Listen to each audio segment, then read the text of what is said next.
What's going on, everybody? It's your boy Zoe, No Days Off DFS. I am back. Well, not I'm back. The NBA is back, so I guess I am technically back. Welcome back to the channel. If you guys are new here, make sure you guys hit that subscribe button so you don't miss any of the content I put out over here on the channel. And drop a like on this video if this video or any of my old videos or anything that I put out helps you guys win some money.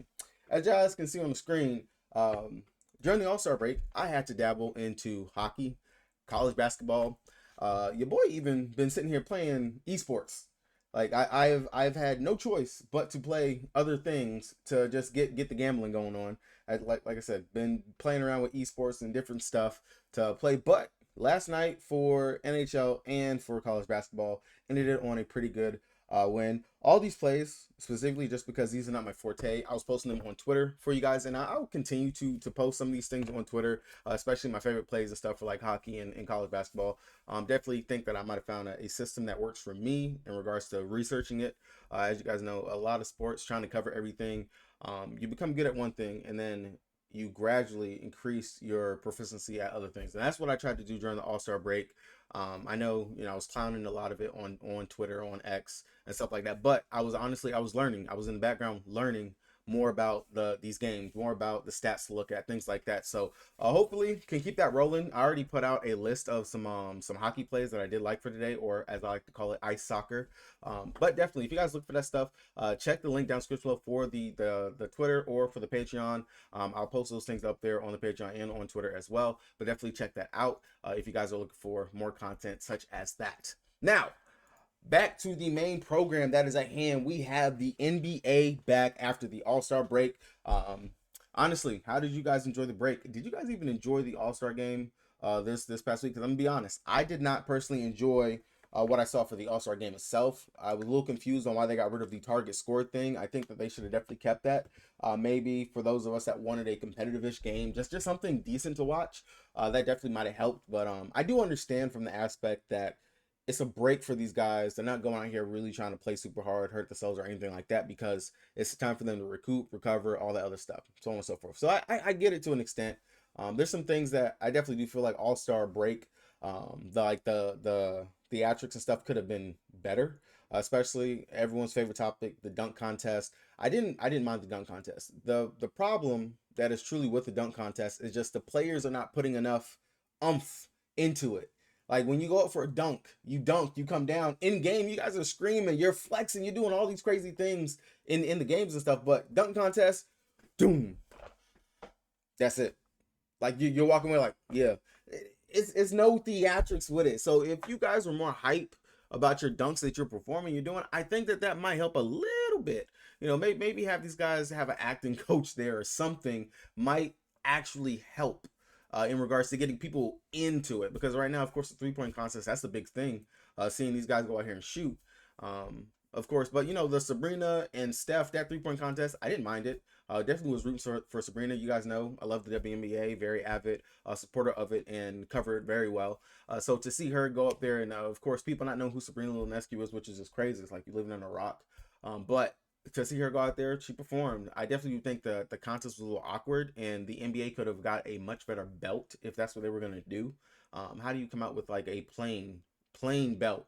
The WWE, they could have told y'all make a better belt than that plain bullshit that y'all gave out. Like that was just, it looked honestly like a last second, oh shoot, we forgot the belt, go run down to the leather shop and go get this made type thing is what that looked like, if I'm being honest. But not here to rant on all that stuff. We're going to go on and get into our regular scheduled program, which is going over this NBA slate. Going to try to go through it real quick. 10 games over here on DraftKings. If you guys don't got an account, you want one, check the link down description so you guys get that deposit match bonus. Join your boy over here on the King. And same thing with PrizePicks. If you guys not over here on PrizePicks and you guys want to get slips, plays, things like that, my full list and all that stuff will be coming out. And as always, my game stacks, I will be posting those on the Twitter. Those will be up there later on today as more info, more props, and injury news solidifies for the day. I will have all that stuff up. with that being said, let's go ahead, let's get this stuff started, and let's get it broken down. I'm gonna refresh this real quick because some more Magic news had just came out. Yep, there it goes. So first game we got Orlando taking on Cleveland. Paulo, he just got added to the injury report as questionable. I believe this is dealing with an illness. If he's gonna be out, I wouldn't be surprised if he's actually out. Now, since he was a late add, we already knew that Markelle Fultz was going to be out for today, so it's definitely going to be a little shaky for the Magic coming out of the break, which is kind of sad in a way. Over here for Cleveland Cavaliers, Donovan Mitchell, he's a game time decision, but I fully expect for him to play. Detroit taking on Indy, Kate Cunningham expected to play. Grimes is going to be out, and Isaiah Stewart, he's a game time decision. For the Pacers, really no news that we have to worry about over here. Their main starters are good to go. The back, Hallie, they say minute limit, but the kid, he played pretty decent throughout the whole All-Star break and everything. I would fully expect for him to finally be off that minute cap that he had going into the break. New York Knickerbockers taking on the 76ers. They are still without Julius Randle and OG and Mitchell Robinson. Hartenstein, he's going to play, and it's pretty much just the Jalen Brunson and all his Villanova guys for the show over there. And then for the 76ers, they are without Batum, they were without Covington, JoJo, and Deontay Melton. Biggest thing is that they signed my boy Darius Bazley, who used to play for the Thunder. He has been signed to a 10-day contract, and he's expected to be able to play on today's slate. Very interesting to see if he actually will get the burn and run. He's been lighting up the G League, so hopefully he's learned a little something, and he can show it, showcase it. I really actually do. Was very much a very big Darius Bazley fan. I just didn't think he played with enough aggression and was very too indecisive whenever he was out there. But he's a pretty decent 3-point shooter, and can definitely bring a little something on the defensive side, because he actually is a pretty good defender whenever he locks in. Brooklyn Nets, no news for them. Toronto Raptors, same thing, no news for them. Phoenix Suns, no news for them except for Bradley Beal, game time decision. Remember, before the break, he injured that hamstring. Wouldn't be surprised if he was out. If he's going to be out, they might move like a Josh Okogie or Eric Gordon into the starting lineup. And the reason why I say Okogie, defense going up against Kyrie, Luka Doncic, I would rather have the defense out there versus having the offense upside for Eric Gordon, who we know is just a traffic cone on the defensive side. Anyway, Dallas Maverick, Luka, he's going to play. Lively, he's expected to be back. Interesting to see if it's going to be Lively starting or if it's going to be Gafford. So remember, they did pick up Gafford and PJ Washington before the break. So definitely something to note right here for Dallas. But Dallas is going to be on the up and coming. Phoenix, I feel like they're going to be dropping off a little bit in the second half of the season. Houston Rockets taking on the Pelicans. They're without Reggie Bullock and Tari Eason. For the Pelicans, BI is questionable. I do expect for him to play. Zion looks like he's good to go, and J-Val, he's good to go. Boston Celtics, no news really report for them. Chicago Bulls, no news. Patrick Williams, Torian Craig, both of those guys were already out well before then. Biggest thing over here for Chicago Bulls, got to make sure Ayo is going to start. We have seen that Alex Caruso, he's been in the starting lineup, things like that. Definitely something to pay attention to right there. But if they do start Ayo, it's not a bad spot for Ayo. The Clippers taking on my Thunder. No news for either one of these sides. Biggest thing for my Thunder, we got Gordon Hayward. He's expected to make his debut today. Very interested, really excited for this game. Cannot wait to watch it. And I'm not sure this is a TNT game. I actually need to pay attention, check that. But really excited to see this game, to see how the new look for our Thunder is going to be. Going up against, I want to say the Clippers are the number 3 seed, of course, with number 2. So, we're really just glad to watch my team play again. Washington, no news to report for them. Denver Nuggets, Jamal Murray, KCP, both of them expected to play. Nothing we got to worry about for there. Utah Jazz taking on the Charlotte Hornets. LaMelo Ball still out. Mark Williams still out. Trey Mann still going to start. Utah, Otto Porter, not worried about that. Keontae George, Colin Sexton, Laurie Larkin, and John Collins. Walt Kessler, main guys we want to worry about. And that's going to be it on the main slide. These last 2 games, they're going to be for like a nightcap, late slate, and I'll try to get something out for those games if I do actually play any game stacks or something like that for those 2 games right there. All right, heading over to DraftKings, like I said, check the link down the description below, get that deposit match bonus. Let's go ahead and let's get this this breakdown started for the slate. All right, starting with the Brooklyn Shitter side, as we all know, I really do hate targeting this team. Really don't like to play them just because it's a mix and bag in regards to what we get for them. But as always, our main guys we're going to look to, Mikal Bridges, Cam Thompson, Claxton, and Cam Thomas. Those are going to be the main guys we want to look to. The favorite one out of all these for me is going to be Claxton, just a matchup going up against Jakob Poeltl. As long as he keeps himself out of foul trouble. Centers, they have dominated going against Poeltl so far this season. And centers period going up against the Toronto Raptors, even when Poeltl was out, have done very well. Now, this will be a quote-unquote revenge spot for a Dennis Schroeder. He will be coming off the bench. This one game, 18 minutes they played against Boston, he did start, but as you can see, they got blown out before the break. 32 minutes and 27 minutes off of the bench in both of those games right there. He played pretty decently off the bench in these two games, the 27 and 32-minute game, 38 and 19 fantasy points in those games. Not too bad.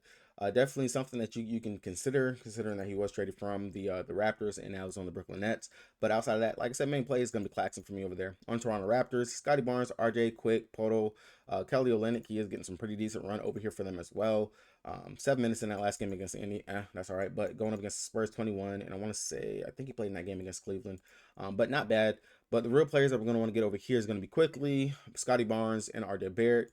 Scotty, he looked like he was heating up towards the end of the run before the All-Star break. I don't mind going right back to him at 8-8. That's a decent mid-tier stud that you can actually play right there. But quickly, the upside is definitely there for him. Just depends on what quickly we're going to actually get. If he can actually come out here and score proficiently and actually dish the rock correctly, decent spot for him as well. But his assists, they have been down over the last couple of games.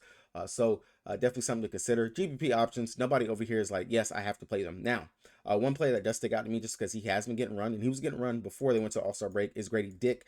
Sitting there at that 3,200 price tag. The kid is a shooter. He goes out here, and if he can knock down his shots, he's going to be able to pay off that value. This kind of reminds me of Sam Morrell when I was on playing Sam Morrell quite a bit, especially with the injuries and stuff that they had over there for the Cleveland Cavaliers, and he was just sliding on the radar. That's kind of the same thing I feel right now with Grady Dick. The game blows out, Grady's going to get that run. The game stays close, Grady could still get that run as well.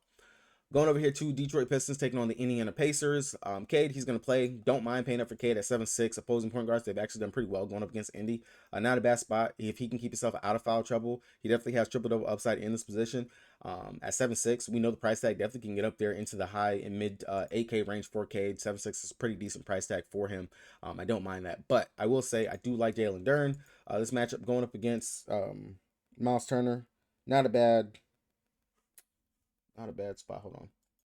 As long as Aaron keeps himself out of foul trouble, 7K, pretty good spot for a player we know has very pretty good double-double upside. In the one game that he did play going against him earlier this season, he did drop close to 40 fantasy points. Now, I will say, with Sir Thompson back in the starting lineup, I do have some interest in him. I do know that he can take some of those rebounds from Duren. Defensive upside is there for him as well. Pretty good spot, 5K.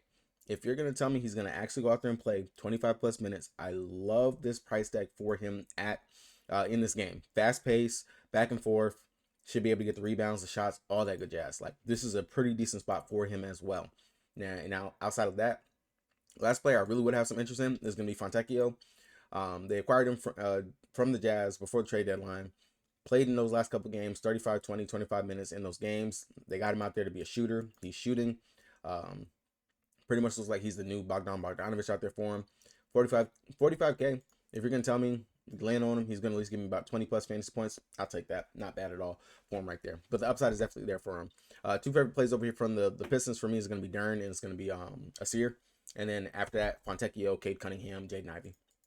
For the Indiana Pacers side, Halliburton, Siakam, Miles Turner, we already know literally the rhyme rhythm over here for them. Hallie, 9-4, we know that opposing point guards going up against the Pistons have literally smashed every single protection that they can out there. Like I said, it looks like he was off that minute limit before going on All-Star break. Looked very good out there playing on that Indy court. Splashing threes, amazing, awesome. Don't mind going to him at 9-4. Decent payout spot for a stud. Now, I will say we do got Luka, Joker, SGA, Kevin Durant, Jason Tatum, Devin Booker. All these guys are in pretty decent spots. But we can come down here into this mid-tier stud range at the 9-4 and go down there and go ahead and get a Halliburton if we want to. Siakam, the upside is there for him. I don't mind it, but he's not a player that I'm really too high on today at the price tag. Not really there for me. Same thing with Miles Turner. More of a GP option if you want to go there. You think he could splash his threes, knock him down. I'm not going to hit on that, but main player I want to get would be Halliburton if I do take anything or if I want to like run a stack from that game. New York Knicks taking on the 76ers. Brunson, main guy I want to get to over here for them. 9-3, no Julius Randle, no OG. The shot's going to be there. He's going to have to shoot. He's going to have to dish rock, do all those other things. But I will say Dante DiVincenzo, Josh Hart, both these guys, we know they're going to start. They're going to play. They're going to get burned. They're going to get run. They're going to have to. Now, they did acquire Alex Burke and they did acquire Bogdanovich. Both these guys, if Bogdan's going to be out, might be more minutes for Alex Burke. Or we could see maybe Miles McBride get some of his run and whatnot. But I will say that Josh Hart, love the upside for him here at his price tag.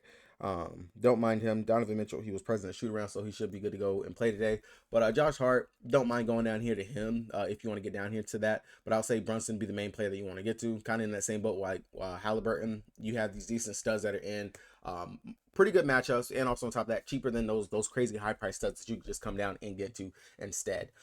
Outside of that, Person Chewy, Hartenstein, both these guys, good spots for them. Without no Joel Embiid down there, rebounds, we know that the rebounds will be there for Preston Achua and Hartenstein. Right now, Achua kind of has a higher floor than what Hartenstein's been able to give us over his last couple games. This should be a matchup he should be able to dominate going up against Paul Reed. Shouldn't be anything hard out there for him, but I don't mind going with Preston Achua over Hartenstein, especially for ownership if you want to factor that in for anything. Over on the 76ers side, Tyrese Maxey, he's going to have to carry the load, followed up by Tobias Harris. They did acquire Buddy Hield. He has been starting and was playing some decent run, 46, 44 of fantasy points in those back-to-back games, and they seem like they're giving him everything that he can handle in regards to the minutes. Now, I will say most of the focus should be on Tyrese Maxey over here for the New York Knicks side. Definitely don't mind going out here to Buddy Hield, 6'7", good price tag, mid-tier range. You can definitely get to that instead. As you know, no Joel, the shot's going to be there. They got him literally to bring him as a scorer and as a shooter for what he can actually bring for the team. I don't mind going out there to him. And then if you want a little bit of a more safety, Tobias Harris, price tag sitting at 7.9, not bad, especially going up against the Knicks. Pressure Chua, he can get himself into foul trouble. Don't have any issues right there, especially just for the usage that Tobias Harris should have with no Joel Embiid being out there in the need that they will. Paul Reed at 5.9, GP option. I'm not too focused on coming down here to Paul Reed because his minutes they've been so. Granted, I see he dropped to 40 and 32 fantasy points before the break. Not bad at all. Going up against Miami and Cleveland, both decent center options, but I'm not too crazy on Paul Reed on today. Definitely think there's some other spots we can go to instead. Orlando taking on Cleveland. Paulo, like I said, popped up on the injury report kind of late.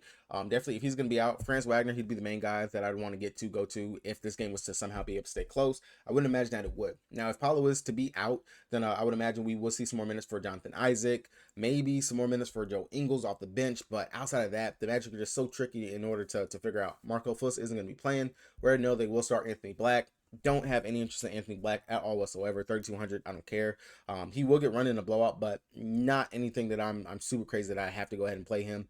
Cole Anthony still going to play off the bench. Might play 25-ish minutes off the bench. Maybe he could push for 30, but for whatever reason, they still run this guy off the bench. Probably be your safest and best bet, especially since there is no Markelle Fultz. And we do know if Suggs gets himself into foul trouble, then they will bring in our boy Cole Anthony off the bench right there. I don't know what it is about today, guys, but I keep getting phone calls and people do not want me to record this video. Cleveland, looking at Cleveland going up against Atlanta Magic. I do expect this game technically to really, I'm not sure if it's going to be close, if I'm being honest. But from the Cleveland side, if I'm taking anything, Jared Allen, Evan Mobley can be the main two guys I want to get to. Donovan Mitchell, I do expect him to play, like I said, but 9.6, I'm not going to pay up that price tag for him. And then if we are expecting the game to get out of hand or anything of the sort, you can come down to my favorite guy, Sam Morrell. He's not on the injury report, and he's not with the G League or anything like that. Again, just a blowout option that you can go to, not a must play. Phoenix taking on Dallas. Over here, Kevin Durant, Devin Booker, main two guys I want to get to. Pretty much just going to be it from right there. Nurk, centers going up against Dallas have not done really the best over the last several games. Not even even before they got Daniel Gafford or anything like that, centers really haven't put up big numbers going up against Dallas. They've actually done pretty well against the center position. So Kevin Durant, Devin Booker are the main two guys I want to get to over here, especially if there's no Bradley Beal. D Book over KD. We do know the back and forth that him and Luka have. It's real. It's serious over there. Outside of that, you can mess with a Royce O'Neal as another player that you can possibly play off the bench or something like that. But other than that, I'm not going to go too deep over there. Dallas, Luka Doncic, marquee matchup going up against Phoenix Suns. It's just something about whenever he plays going up against them. The last time they played, they got their asses blown out. You know, Luka, he's going to definitely have that on his mind. Definitely don't mind going there to play it. Like I said, last game they got blown out and Luka dropped 63 fantasy points, 109 to 132. They got spanked, and that was a big part of because Devin Booker went off. So Luka 12-1, rightfully so. If I'm paying up for a stud, definitely would be Luka at that top marquee price range right there. Outside of that, Kyrie Irving, you definitely can come down here.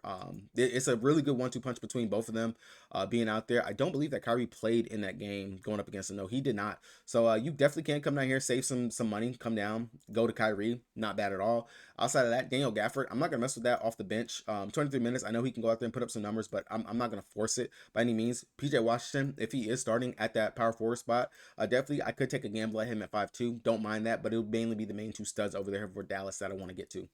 Clippers taking on my Thunder. Paul George, James Harden, and Kawhi Leonard. Look at the ownership. Whoever's going to be the lowest owned, that'll be the one I would actually take from this matchup. Outside of that, I'm not going to fiddle. I'm not going to go too deep. I'm not going to mess with too much right there. On my Thunder, it's kind of going to be the wait and see approach for me. I will say Jalen Williams will be the main guy I want to get to. I do believe that the stride that he was hitting before the All-Star break and just fourth quarter dub, real thing. Him and SGA finding really good 1-2 punch, looking really great out there. I will take Jalen Williams if I do play something from my Thunder at 7K. And then I have a sprinkle of Chet Holmgren, some interest there. I'm not scared of Zubac. He definitely, Chet can stretch the floor, doesn't have to play in the paint, doesn't have to be down in there with him at all. So I do like that option that we can get with Chet going from over there. Other than that, got to wait and see the rotations with. You have now Gordon Hayward, how they're going to fit him in, the minutes that they're going to take from some of those players off the bench, Josh Giddey, all those things. Not going to mess too deep right there with all those other things that they have going on. I will say for SGA, it is a quote-unquote revenge narrative matchup for him going up against the former team that did trade him away and quote-unquote drafted him, even though he was drafted by the Hornets and traded on draft night. But definitely something that you can consider right there on that side. Boston taking on the Chicago Bulls. KP, main play for me over here, 7-7. Love the upside. Again, whenever he's healthy, he's out there, he's playing. He is the main focal point of the offense outside of Tatum and Brown, and he just finds a way to get there. The block upside, steal upside, defensive upside, period, for Kristaps Porzingis, and the threes that he can rain down, that reign superior over there for him. For me, I'm not going to play 9-9 for Jason Tatum, and at 7-5, I can just get the 200 to pay up for Kristaps Porzingis instead. Outside of that, Derek White and Drew Holiday. I do like the matchup for Drew Holiday. Definitely has come on over his last couple games. 3 out of the last 5, he put up some pretty decent numbers. Don't mind that at all. Derek White, GPP option at the 6'4". You definitely can go there, but again, mixed pot of what we can get from Derek White sometimes. Outside of that, on the Chicago Bulls side, long as Patrick Williams, Torrey Craig are both going to be out, and we are going to get Ayo Dosunmu starting, I do like the upside for him here. Pretty much can take some of the offensive load. We know he can get some assists, definitely can play some pretty decent defense, and he can also score as well very well. Outside of that, Kobe White, don't mind messing with that. Vooch and DeRozan, not really too interested in either one of those guys. And Drummond, 6'1", way too expensive right now for what he actually is going to bring to the table. Houston Rockets taking on the New Orleans Pelicans. I don't have any interest in Şengün, Jalen Green, Fred VanVleet. Interest in both of those guys. And if they actually are going to give Amen Thompson run with Freddie V being back, I will have some interest here in Amen. 6'5". Both of the brothers, we know the upside that they brought coming into the league, and I do actually like it. I do think if any of the positions that the Pelicans can be a little weak to, that will be that shooting guard small forward spot, which Amen actually is going to be playing out there for him. Outside of that, I'm not going to go too deep in regards to anything over there for the Houston Rockets. I got to see how they look with Freddie V and how they mess with the rotations, Cam Whitmore, all that other stuff over there. And just going up against the Pelicans, who are actually a pretty good defensive team, I'm not gonna poke too much on what should be a low total type game. Over here on the Pelican side, Zion, if he's healthy, good to go, good to play. Don't mind taking him as a GPP option, especially if BI is going to miss. Then outside of that, CJ McCollum will be the other main guy I want to get to over there. Charlotte Hornets taking on Utah Jazz. This is pretty much just like stat goodness right here. Bridges, Lauri Markkanen, Brandon Miller, Colin Sexton, John Collins, Clarkson, Trey Mann, all these guys are in play. Trey Mann, 5'5", as you can see, triple-double upside for the kid. He could have honestly had got there in his last 2 games. Definitely the upside is there. The shots are going to be there for him, and they're letting him run the offense. I love the upside that we're getting for him, and at 5K, 5'5", I'll take that all day, every day. On the other side of that, Colin Sexton, John Collins, both these guys should be able to have their field day, their day. And Lauri Markkanen, if he's going to come out refreshed, rejuvenated, coming off the break, who's going to stop him over there? Miles Bridges? No. They're not going to play any defense at all whatsoever. But the matchup should be pretty decent for Miles Bridges as well. Don't mind him at 8-9, but I will say he's a little bit of expensive when I can come down and get a Kristaps Porzingis at 7-7 for the price range in right there for that. No, I'm not going to go all the way up there for Miles Bridges and what he's going to actually bring. Same thing for Brandon Miller. I really would much prefer to play Trey Mann, Colin Sexton, John Collins if I'm messing with anything in that range right there.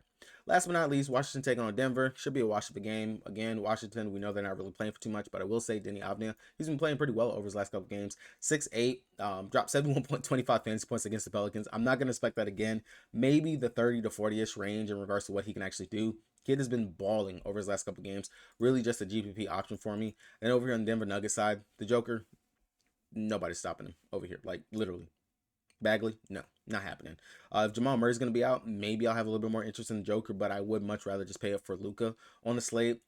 Aaron Gordon, definitely don't mind going there. Reggie Jackson, if there is no Jamal Murray again, you definitely can go there. But outside of that, I'm not going to go too deep or crazy right there on this side. All right, guys, that's gonna be it for me. I will have my core play pool, all that good jazz, all that stuff will be posted. Definitely stay tuned, check out for all that stuff. Hopefully, you guys have a great day. NBA is back. So glad to be able to watch it. Good luck to everybody. With that being said, oh wait, check the links down in the description below so you guys can check the Patreon and the Twitter. I gotta remember how to say all this shit again. Damn, it's been a minute. Peace.